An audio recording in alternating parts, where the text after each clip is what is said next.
I'm joined today by Adam Wong, who's Vice President of TTI Success Insights, and he's going to be giving us an in-depth look at ways to communicate effectively in your workplace. So Adam, if you're there, if you're ready, I will hand it over to you. Thank you very much, Stacey. Yes, I am here and ready to roll. So good morning to you all. As she introduced, we're going to be talking about effective communication in the workplace, which is always a hot topic and something that our business has been working in over 30 years now, since 1984. So without further ado, let's dive right in. It's a little bit about me. So what we do is we create behavioral assessments for the workforce, and they're used in a variety of ways, whether that's communicating with your team or helping people hire, use them in training, customer service training, sales training, really the gamut. We just create the tools to help companies prosper with their people problems. And what we do is I train and partner with consultants, just like Tab, they're one of our partners, and we do training with them and consult with them to help build their business with our tools. And I'm a native to Arizona. Not too many of those around here, and I'm also a millennial, and so definitely love the technology, love what we're doing here with the webinar today. And I have a huge passion for entrepreneurs and really helping the small businesses, especially with their people stuff. So really love to do that. So without further ado, let's go ahead and dive right into the content today. Kind of sit back and enjoy. We do have a lot to go over. We're going to be talking about some science, some behaviors, some emotional intelligence. And so let's start by talking about communicating in today's world. So communicating in the 21st century, it's challenging, and it's becoming more and more challenging. Me as a millennial, I was born and raised with this technology, and I can't even imagine those that weren't, and they have to kind of adapt to it and learn it. So just look at some mediums of today. We have email, we have Facebook, we have Twitter, we have LinkedIn, we have live chat, and we have dozens that aren't even listed here. And then over in the right-hand corner, we also have that person-to-person interaction. So we're expecting employees in the workforce to sometimes moderate all these different platforms. I know in our TTI corporate office, we actually expect majority of the team to be on LinkedIn, and that helps us grow our brand, to be on our Twitter accounts, to be managing our live chat, text messaging, hopefully not so much during the workday, but then emails, and then we have our Gmail feed, so constantly interacting with the team. And the reason we point this out is that oftentimes we think about communicating, we tend to think about in-person communication, just the one-on-one or in a group setting where you're talking to people, but more and more communication today is done digitally, whether it's via the email or the chat or Twitter or the phone. So we really have to look at communication on multiple levels, not just that verbal level. So what we're trying to point out here is it's much more dynamic and it's become more and more challenging. And the number of conversations people are having per day are just growing for the most part.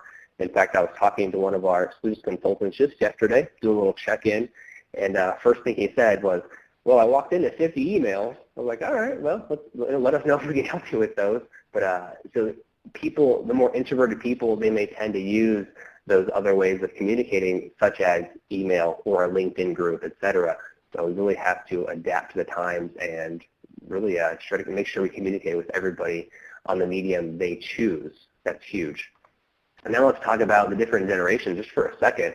This has been a hot topic for quite some time, and this is the year where millennials will start to overcome, and they will be the majority, at least in the workforce. They're taking up roughly 44% of the workforce, and in the next 10 years, they will be 70% of all employees. And why do we point this out? Now, millennials definitely, they're talked about quite a bit in terms of how they are in the workplace, and especially with communication, they definitely leverage technology quite a bit. So for the coworkers and other people in the organization, it's important for them to also be able to adapt to that technology, and not just the technology, but also how to communicate on that technology. So we're going to identify 3 steps you can take regardless of the platform, whether it's in person, whether it's a social media site, whether it's email. So we're going to kind of address 3 steps you can take to increase communication. So these are the 3 steps that we'll hit in a little more detail. Let's start with self-awareness, which is being aware of the way you want to be communicated with. So all of us have our own ways that we communicate, and typically there's also the same way we want to be communicated with. So if you're an extroverted person and you like to tell stories and you use your hands and you use a lot of eye contact, that's how you communicate. And more than likely, that's also the best way to communicate with you. So we'll talk about self-awareness. We'll talk about understanding other people's styles. So we all have our different styles.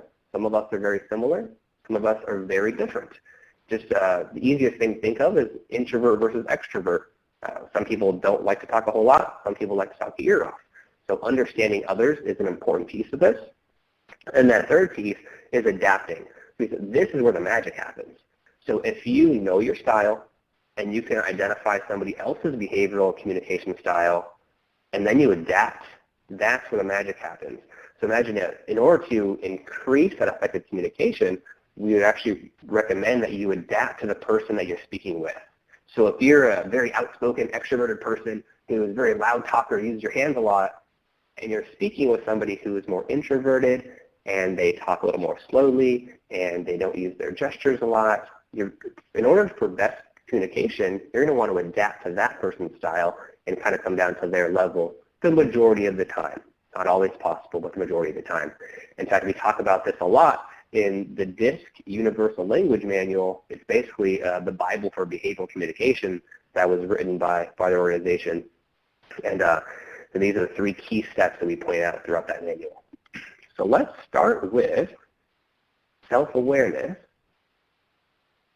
So self-awareness, we're going to touch 2 points today. And so we're going to touch briefly on emotional intelligence and then also about your natural behavioral style. So of course, this isn't going to be a training where we can't go hours and hours into it. We want to give you just some highlights and also some resources for you. Have some resources that you have access to that can increase that communication. So let's start with emotional intelligence and something we call the amygdala. You know, those of you that are familiar with Daniel Goleman or with EQ, you may have heard this term, or if you just enjoy reading on emotional intelligence, you may have heard something about this. So picture this. We all have emotions, right? All those emotions are triggered in a variety of ways. So the way the emotions kind of enter our body, it comes through the sensory thalamus, which is over on the left-hand side. So we have that stimulus coming in our body, whether it's positive or whether it's negative. And when we have high emotions, we take the short route, meaning we bypass our sensory cortex. And our sensory cortex is where the rational decision-making is made and the rational communication is made. So if we have some emotional event occur and we're emotionally charged, we're going to bypass that rationale area and we're going to jump right over to the amygdala. And we call this amygdala hijack. So when you're amygdala hijacked, I mean you're bypassing the rational area of your brain, which is that sensory cortex, and you just jump to a decision, which can oftentimes mean you're jumping to communication. Let's picture that, say you're driving down the road, and maybe road rage is something that really bothers you, and you get cut off, and maybe you're on the phone with somebody as well. Well, you're going to jump from your sensory cortex, you're going to go right over to the amygdala, and you're going to make a rational decision, and maybe you're going to communicate in a way that you wouldn't have preferred to communicate.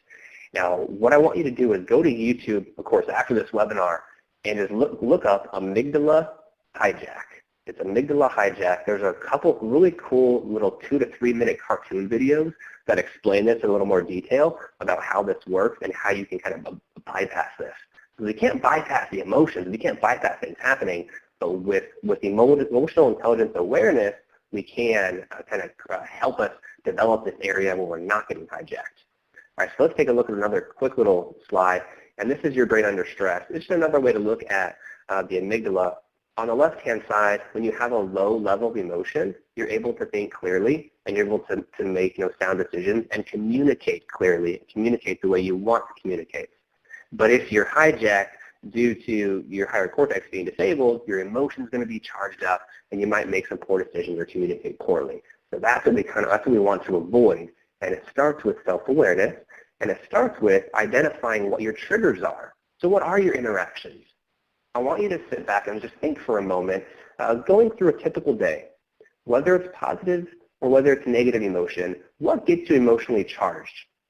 And the reason we say positive or negative is because positive emotions can have potentially detrimental outcomes just like negative ones can. For example, what if you get off, maybe you have a coworker who gets engaged and they come to work? That's a positively emotionally charged event. And they come to work and they're completely non-productive. They're not communicating well because they're on this cloud of emotion. So positive is important to look at as well. but I'd like you to think of what are those triggers or interactions in your day-to-day that get you charged that potentially could alter your communication. And just some images we have around there, starting at where the traffic is. Some of you it's traffic. Some of you maybe it's arguing. Maybe it's your computer. Maybe it's the technology. Maybe your numbers are down. Maybe you're on the phone with somebody. Maybe you're sick. You've got too much email, et cetera, et cetera. So start to identify what those interactions are or what those events are so you know what's happening. And then I want you to identify, how do you feel physically? How do you know when you're emotionally charged? These are just some key identifiers, some very common ones. People's heart rate increase, maybe they have muscle tension, maybe you get shakiness in the knees. A very common one is kind of sweaty palms, or maybe you get flushed in the face. We want to point these out because we want you to look for them. We want you to look for these signs so you know when your physical body is changing, you can't stop it. It's going to happen. You're not going to be able to stop it, but you can be aware that it's occurring, and then you can regulate your emotions and your thought process to communicate clearly, all right, to communicate clearly. This is all self-awareness. And the last slide with EQ that we're going to talk about, we call these red glass effects. We have a little kind of symbol that we use is, we call it a red glass. So if you're think of a glass. Think of a glass that's full of water. And if it's a clear glass, we say that is you when you're not emotionally charged. You have a clear glass, you have a clear thought process, and you can communicate clearly. But what happens as some of those interactions we reviewed occur throughout the day? Your glass starts to get more and more red, kind of darker shades of red. And as more of those maybe negative or positive interactions occur, your glass can get more and more red. And then what happens when you have a red glass? Well, the effects are typically not very good. Typically, you don't have a clear head. You can't think clearly. You may be aggravated very easily. Maybe you can't perform at your best.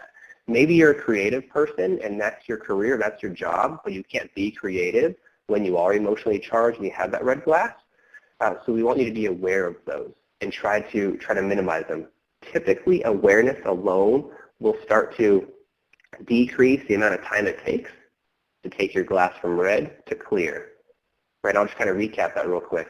We can't stop the emotions. We can't stop them from happening. What we can do is be aware of them, so when they do occur, and we can then try to reduce the time it takes to go back to clear. Right, to reduce the time it takes to go back to clear, and that'll help us communicate a little bit better. All right, and we have another thing to share with you, but that's going to become a little bit later, right at the end of the webinar, is we're actually going to provide you a free resource to take one of the DISC communication reports, so one of our DISC reports specifically to communication. It's a great short report, completely complimentary.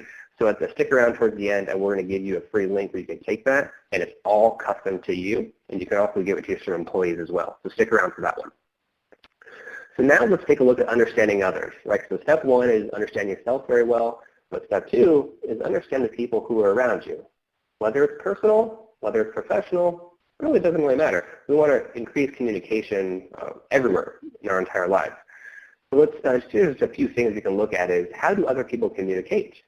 So I want you to think of one person maybe in your office, or one person personally, and I want you to think of their communication style. Now, are they focused? Are they detail focused? Do they speak loudly? Do they speak very direct? Do they ramble a lot? Are they calculated with all the words? And oftentimes, if you're having a challenge communicating with them, they're probably quite opposite of you.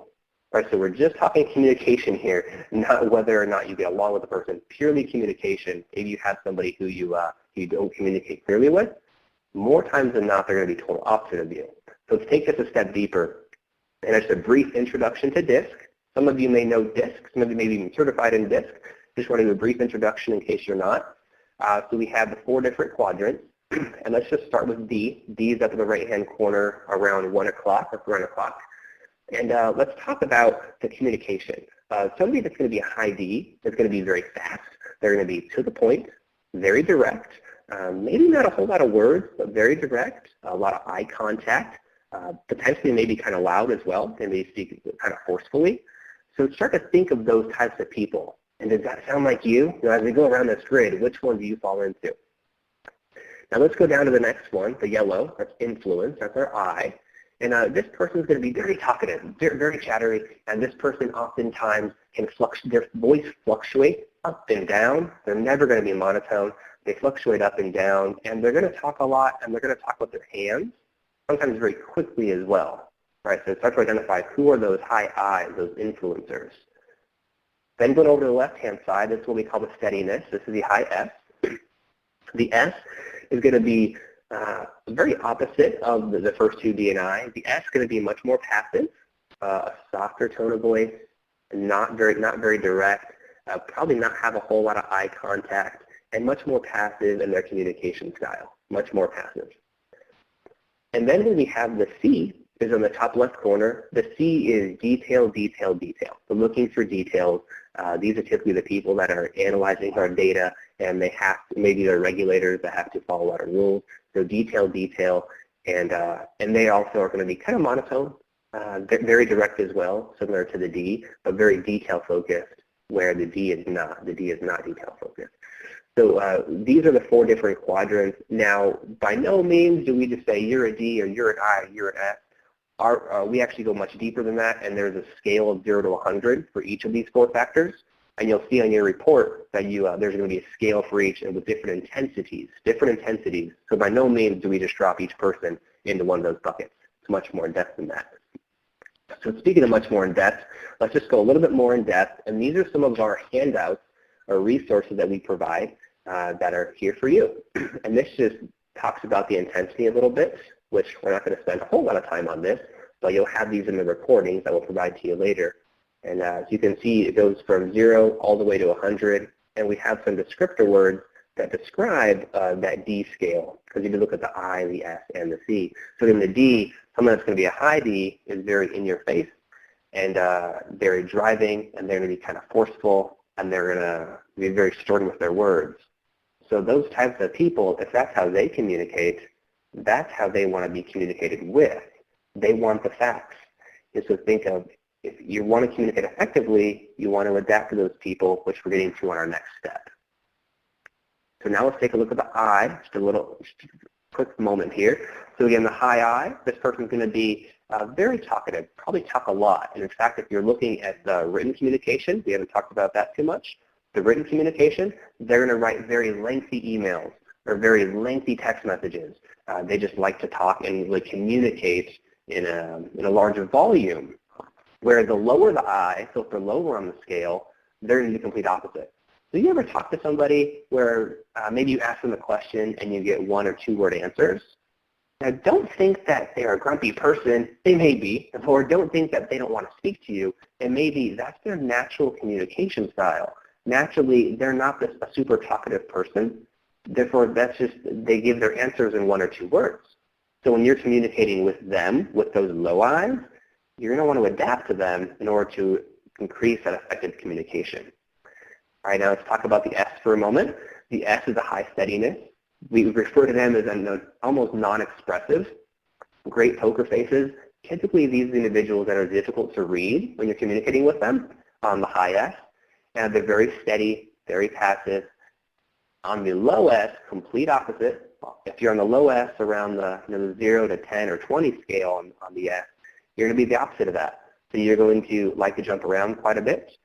You're not going to be not expressive. You're going to be quite expressive. You probably use gestures quite a bit if communicating in person. All right, so total opposite of the high S. And then let's talk about the C. So again, that C is the one I talked about that likes the details. They like the facts. Not even like, they have the desire. They have to have them. And they also typically speak or communicate in a very structured manner. They think about what they say before they say it. They're those that you can see their wheels spinning. Maybe you're sitting in a meeting and you have this person that doesn't really talk a lot, but they're constantly their wheels spinning. And then when they do speak, they speak in a very precise manner. These are going to be the high C's. So again, when you go in to talk to one of those high C's, you need to, in order to increase that effectiveness, adapt to them. So if they want details and facts, even if you're a super low C, you might want to try to provide them some details and some facts. Maybe even use bullets. That's a quick tip I'll give on communicating with a high C, is that short and concise. Typically, bullets works very, very well. All right, so let's go on to the third step, which is It's hard to say it's the most important step, but if you're doing step 1 and step 2, you got to do step 3. So here's a quote from TTI Success Insights founder Bill J. Bonstetter. He also co-authored that Universal Language Manual on behaviors. It's not what style you are, it's what you do with what you are. Now, what do you think he means by that? It's not what style you are, it's what you do with what you are. So regardless of if you're high D or you're a low D, or a high I or a low I, etc., you can adapt to other people. So because you're a high D and you talk very direct and forceful and you like to use your hands, that's not an excuse, and that doesn't mean you can't adapt to other people when you want to increase your effectiveness, right? So we want you to adapt, understand yours, understand others, adapt in order to increase that effectiveness. And here is a one-pager quick guide to help us adapt. And so let's start in the top right corner again in the red. So if you're communicating with a person who is ambitious or forceful, decisive, strong-willed, and we're talking about the high D here, here's what you can do. Be clear, specific, brief, and to the point. Stick to business. Be prepared with support material, well-organized package.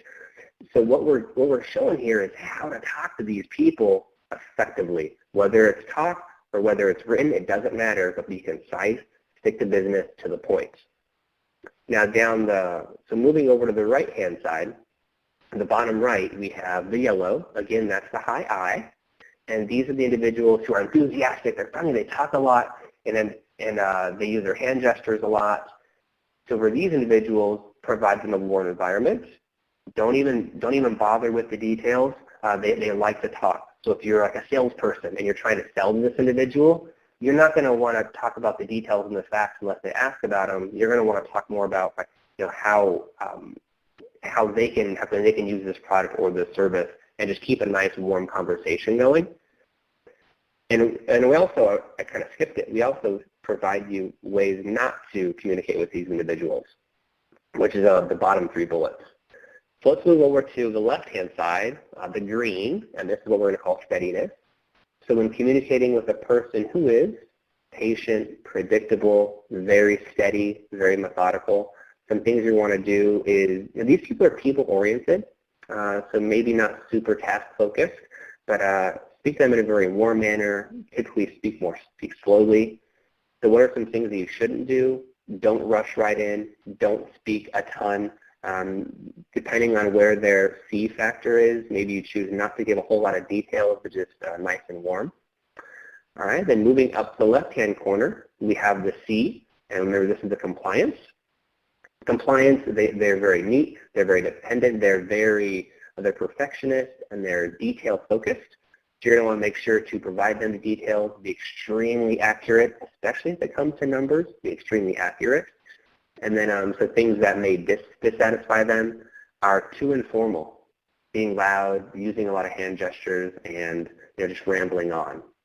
All right, so these are just a few tips on how to communicate with people who you kind of cluster into these areas.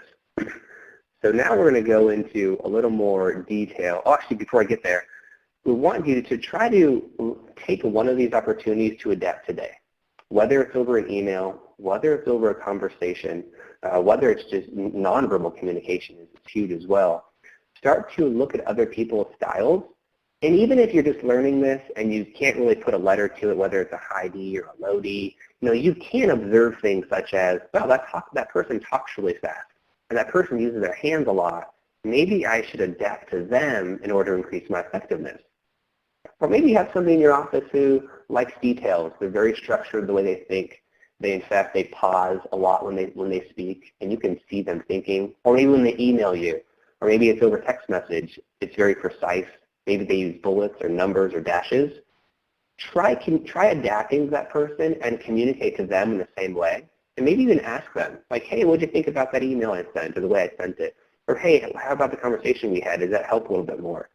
It might sound funny, actually asking that, but I assure you, in the end result, it will help increase that communication, and that's what our goal is to do.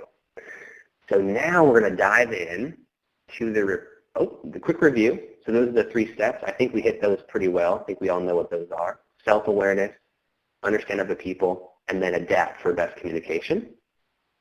Now we're excited to dive into our short report. So this is what's called our Communicating with Style report, and it's custom to you. And as I mentioned at the beginning of the webinar, everybody that attends here and also those that review the recording can have access to the report, totally complimentary, and thank you to Tab and the TTI. And you have until the end of the month to take the report. So you'll go online, you'll take it, and it'll be sent right back to you via email, and it's custom to your behavioral style. So what we'd like to do is take a couple of minutes, go through the report so you kind of know what to expect, and then you can share this with your coworkers, your family, and friends as well. So here's the cover page, and this is just a sample report, Communicating with Style. This is a quick introduction page, and it just talks about, we're going to talk about the D, the I, the S, and the C in great detail. So here we go, the first page, checklist for communicating.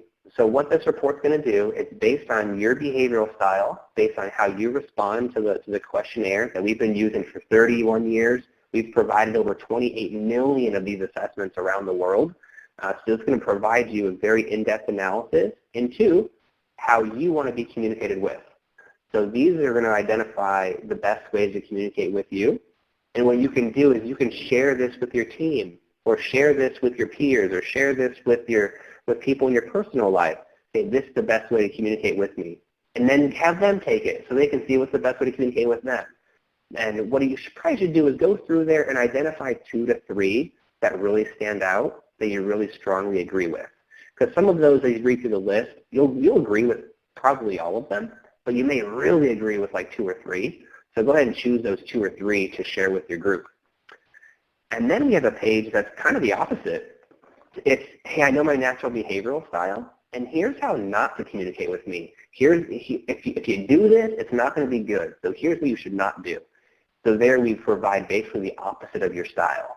So we say, here's how you should not be communicated with, and this is very important to share as well. Because maybe there's somebody you're working with, or maybe it's multiple people who just don't get you, or maybe they don't communicate well with you.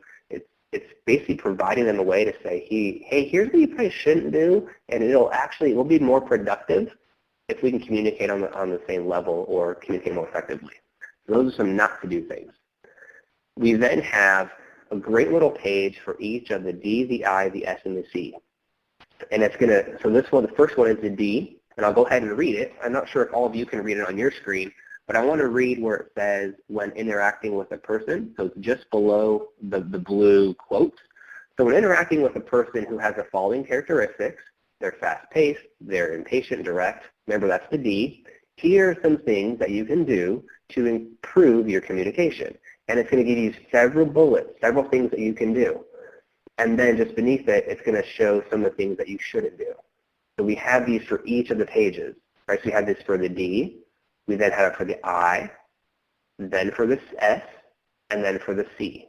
So we're giving you some great straightforward tips on how to communicate with these individuals. And then we have a kind of a one-pager, just a few little items. On the left, we have a person. So if these words describe that person on the left-hand side, so if they're skeptical and suspicious, here's a strategy. You can agree on the minor points and expand, be conservative in assertions. So on the left-hand side, again, it's just here's some keywords for a person. On the right-hand side, here's a strategy in order to communicate a little bit more effectively. And the easiest way, if you're trying to learn this and it's too much at one time, just observe. Just observe how they communicate, whether it's via email, whether it's text, whether it's LinkedIn, whether it's Twitter, whether it's live chat, all these different mediums we have, and look how they communicate and try communicating the same way back. Right? So if they're using bullets, try using bullets. If they're writing a long paragraph, maybe try writing a long paragraph as well. And then lastly, we're going to have the DISC graph. So this just shows the person's scores for all the 4 factors. As we mentioned, there's different intensities. And you'll see there's 2 charts. On the left-hand side, it says adapted style. On the right-hand side, it says natural style. And the natural style, that's going to be the real you in your normal, casual environment. And on the left-hand side, the adapted, that's you adapting at work or adapting in your professional environment. So what we'd like to see are similarities, because we would hope that you're able to communicate the same way at work as you do at home. So if you see a large fluctuation there, it may identify that you're actually adapting quite a bit. You're adapting from your natural style when you go from, from your normal behavioral style to work. And that's typically not a good thing. We don't like to see a whole lot of adapting. All right, so here's brings us to our last page here. So we would love you to take this complimentary report. We're not going to spam you. All you have to do is literally you go to ttisurvey.com. It's going to ask you for a response link code. That code is the one right there in bold, 269958GJW. So go ahead and write that down, and you can go take it right now. So go to ttisurvey.com, take that. It's going to take you 10 minutes. It's short. It's going to take you 10 minutes, and you'll receive an email automatically with the report attached to it, and you can go through the report, and please feel free to give these to a friend, a family member, some people at your work. And then also, this is going to expire at the end of the month, so March 31st, so we give you a couple weeks to take this. And then, of course, thank you to the Alternative Board for sponsoring this webinar today.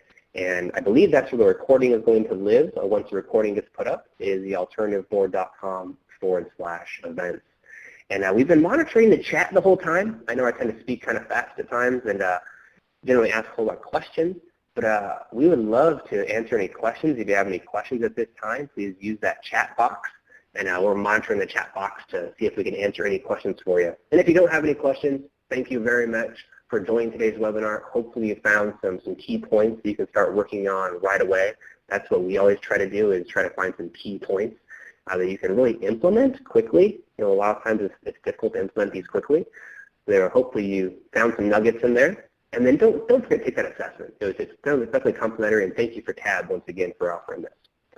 Now, I'm going to stick around a little while and see if we have any questions. So if you don't, thank you very much. Hope you enjoyed the webinar, and hope you enjoy the rest of your day. Great, thanks, Adam. I'm sure we've probably all got something to learn from. So our next webinar is March 24th, presented by John Warrelau of the Sellability Score. He will be discussing how to set up successful subscription businesses. And 5 lucky attendees will win a copy of his book. Note that that session will not be recorded, so you must attend live for that one. And you can check out all upcoming webinars as well as all previous recordings on our website. Just follow the link on the screen there, thealternativeboard.com/events. And there's a button, Archived Webinars, and that takes you to a list of all our previous BOSS webinars you can watch in your own time. So unless anyone had any questions before we go, I want to thank you all again for joining, and enjoy the rest of your day. Thank you very much, Adam. Absolutely. Thank you very much.